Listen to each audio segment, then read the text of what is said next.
The black luxury car pulled up quietly in front of the small, faded apartment building.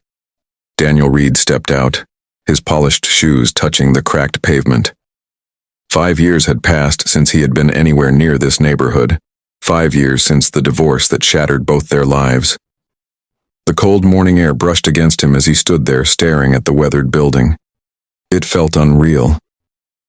5 years ago, he would have never imagined himself returning here.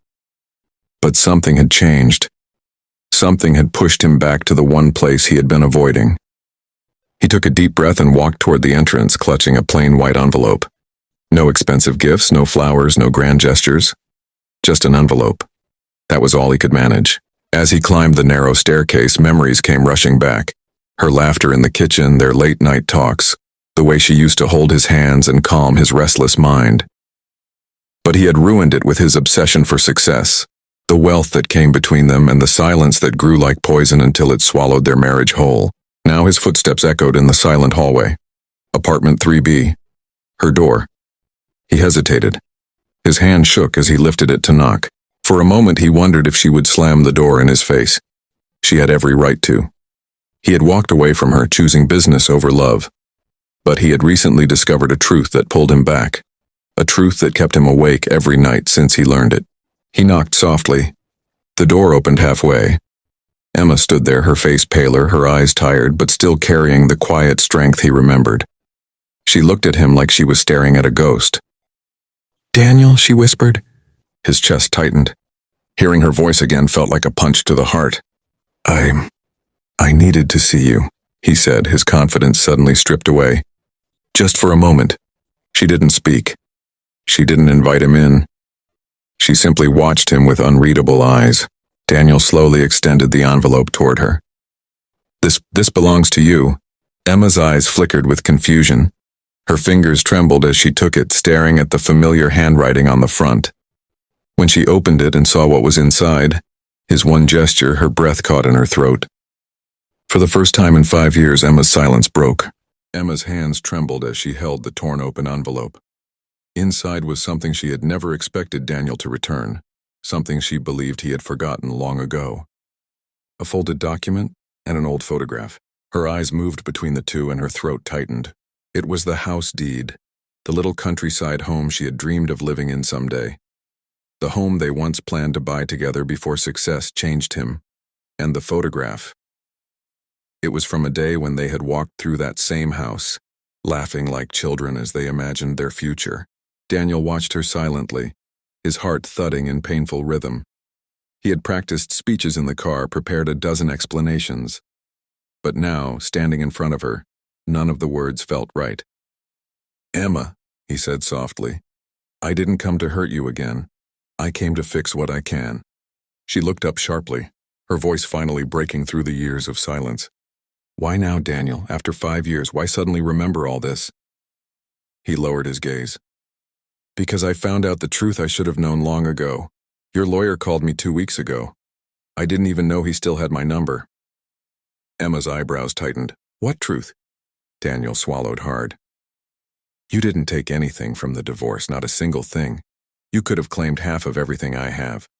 You could have made me lose millions, but you walked away with nothing." Emma's fingers curled around the photograph. Tears threatened at the corners of her eyes, but she blinked them back. "You already know why," she whispered. "I didn't want your money, I wanted you." Daniel closed his eyes for a moment, pained by her honesty. "I know," he said quietly. "And I didn't give you the one thing you wanted, I gave you everything except myself." Emma turned away from him, struggling to steady her breathing. Memories crashed over her. Memories of arguing alone, sleeping alone, being left behind while he chased success like it was oxygen. Daniel took a slow step closer. "The house, it's yours now, completely. No conditions." She stared at the deed again. "Why give this to me?" His answer was barely above a whisper. "Because it was the only dream we built together that I didn't destroy." Emma's lips trembled, and for the first time since he arrived, she couldn't hide the tears falling freely down her cheeks. Emma wiped her tears quickly, embarrassed that Daniel was seeing her this vulnerable again. But he didn't move, didn't try to touch her. He simply watched her with an expression she had never seen on him before: humility. It unsettled her more than his anger ever had. She placed the deed and photograph gently on the table. "Daniel, I don't know what you expect from me." He shook his head immediately. "Nothing. You don't owe me forgiveness. I'm not here to ask for another chance. I'm here because you deserved something better than what I gave you." Emma inhaled shakily. "Then why does this hurt so much?" Daniel's voice cracked. "Because it hurts me too." Silence stretched between them, soft, heavy, and full of the things they never said. Emma finally asked the question that had quietly eaten at her for years. "Why didn't you fight for us? You let me walk away as if our marriage meant nothing." Daniel pressed his palm against his forehead, his voice dropping. I thought you'd be happier without me. I was drowning in work, buried in expectations, desperate to prove myself to a world that wasn't even watching. Somewhere along the way, I convinced myself that success was love, and by the time I realized I'd lost you, you were already gone." Emma closed her eyes, the pain of old wounds resurfacing. "And now?" she whispered. "Now," Daniel said slowly, "I'm a man who finally understands what mattered.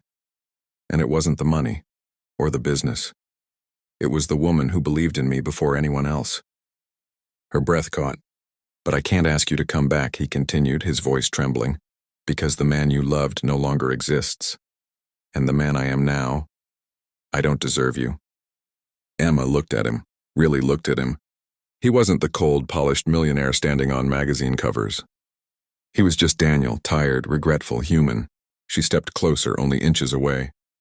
"You're wrong," she said softly. "You're not the man I loved. But maybe you're the man who finally learned how to love." Daniel's eyes filled with tears, real tears, unhidden. "Emma!" She raised her hand gently, stopping him. "I don't know where this leads," she said. "But for the first time in years, I'm willing to talk." Daniel exhaled shakily, relief flooding him. And in that small, quiet room, after 5 years of silence, a broken love took its first fragile step toward healing.